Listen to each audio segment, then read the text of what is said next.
economic development and employment stand part of the schedules. Mr Chair. I call the honourable member Grant Robertson. Thank you very much, Mr Chair. When we were looking at the estimates for both economic development and employment, we learned a very interesting piece of information, that to keep the wheels whirring in the mind of the Minister of Economic Development, it requires 56 spin doctors. 56 spin doctors. 20 of them alone are devoted to Mr Joyce. 20 of them alone devoted to Mr Joyce, to making sure that the spin keeps on going. And my assessment is that it took the best and the brightest of the 56 spin doctors at Moby to come up with the lines to try to explain why it was that hundreds of thousands of dollars was to be spent on the Motu Bridge, only for the dynamite to come along and it to be blown sky high within a couple of years to build another road, another bridge across there. Because that's what they came up with. So here's the line. The line from Jerry Brownlee was, it's okay to build a bridge and then blow it up a couple of years later because it would deliver, quote, instant dividends. That was the line. 56 spin doctors at Moby, and they came up with instant dividends. Well, I challenged the Minister in the House today to tell me whether or not he could assure New Zealanders that the instant dividends made up the hundreds of thousands of dollars that have been spent on the bridge to obsolescence, the Motu Bridge. And he can't guarantee that, because it's a terrible, terrible mess that the National Party have made, trying to indulge in a bit of election year pork barrel politics, bringing up these ideas which, remember, had been rejected by the government. The government had sent them away. They'd said, no, that's not part of it. But they come back to New Zealanders and say, this is the regional economic plan. This is the turbocharging of the regions, a bridge that's already been built, that Meng Foon, the Mayor of Gisborne, said, this is pouring money down the drain.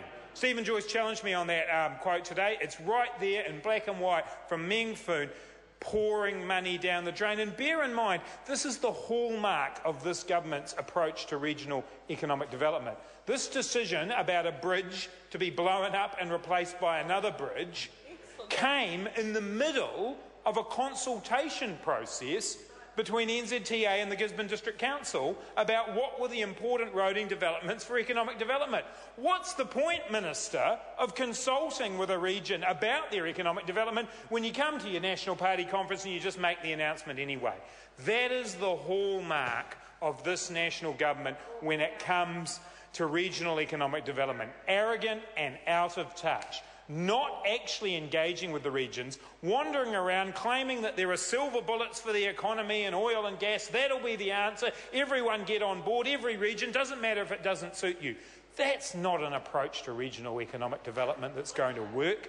An approach to regional economic development that's going to work is actually getting alongside regions and industries to help them grow sustainable jobs. And that is the Labour Party's plan in regional economic development. We've already put out our economic upgrade, and it's based around the 3 I's: innovation, industry and investment. They will be the core, investing in these regions and investing in those industries to make sure they can thrive. We've already talked about forestry, and forestry is a good example of where this government has taken its eye off the ball. Hundreds and hundreds of job losses in the forestry sector under this minister's watch, and no plan to deal with that. Forestry needs an upgrade. It needs some certainty about the development of skills. It needs the infrastructure from forestry roads. That's what the Gisborne District Council wanted to talk to the government about, was how were they going to upgrade the forestry roads. But no, instead, Stephen Joyce knows best. Stephen Joyce knows best. That is the National Party's economic development strategy. One man who knows better than anybody else who can dictate to regions. Well, that is simply not good enough, Mr Chair. Mr Chair, this vote that we're looking at today covers both economic development and employment. And I want to mention something about employment, and in particular the complacency of the national government when it comes to unemployment in certain communities. And we have this great slogan of working for New Zealand. Well, it's not working for New Zealand when nearly a third of young Pacifica women are unemployed. It's not working for New Zealand when 75,000 15 to 24-year-olds are not in education, employment or training. That is the future of New Zealand, and I can guarantee this to New Zealanders. The next Labour, Mr Chair. I call the honourable member Grant Robertson. The next Labour government will make an absolute priority that every person who leaves school is going into work or further education and training. That is our absolute cast iron commitment, and it is where this government is letting down the next generation of New Zealanders. It's all very well to stand up in the House, as Mr English and Mr Joyce do, and trumpet the great economic indicators that are going to show that the economy is improving. Well, it's pretty hard to argue with somebody who's made 100 job applications, like the person who came into my office the other day, and can't get a job, that the latest GDP statistics are something great for them.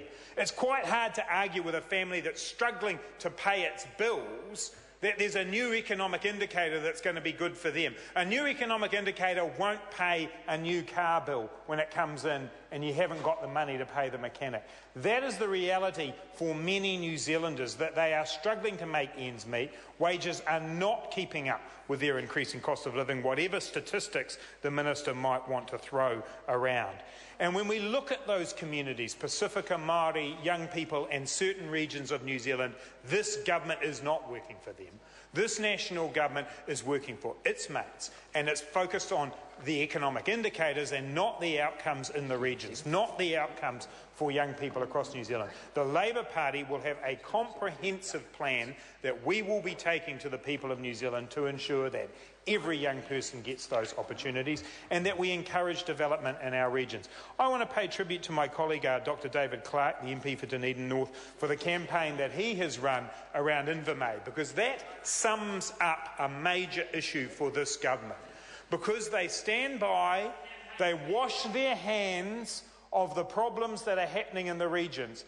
For Dunedin and for Otago, that region has been struggling with a loss of manufacturing capability, and that's another result of the government taking its eye off the ball when it comes to procurement policy. So jobs go at Hillside, and that economy in the Otago region has struggled, and those jobs have been lost. But the one thing those people in the Otago region would say to me when I went down there was, we've got that commitment around research. We've got the university, we can leverage off that. That's where a Crown Research Institute comes in. And Stephen Joyce sits there and lets the jobs at Invermay disappear, despite the fact that all the evidence shows that that kind of work will flourish and the New Zealand economy will flourish with that kind of work taking place at Invermay. We need proper regional development that builds on the strengths of regions like Otago, builds on something like the Invermay program. Instead, what we have from the national government is a belief that the recovery from the earthquake in Christchurch is enough to sustain those statistics. It looks good. Unemployment's down in the South Island, says Mr Joyce. Well, of course it is, because we're recovering from one of the largest disasters of all time. But that is not a sustainable economic development plan.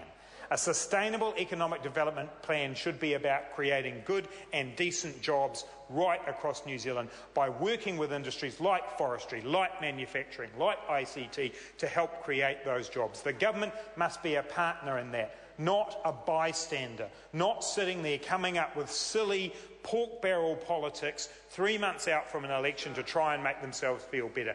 That is not an economic plan. And in these estimates, Mr Chair, we went looking for the National Party's plan. And Stephen Joyce will get up in a moment and he will talk about his nice glossy document that he has. Well, Mr Joyce, it's not good enough. The people in the regions of New Zealand are not impressed by a glossy business growth agenda document. What they're looking for is the commitment of a party in government to help create jobs, to be a partner in their community, to support the industries that need support, to provide the infrastructure that will actually add to the jobs, not to come up with silly roading projects. Mr Chair, this particular piece of the estimates is a huge, huge disappointment. It does not address the issue of creating jobs. It leaves as a complacent government 75,000 young people not in work, employment or training, and more than 157,000 people out of work.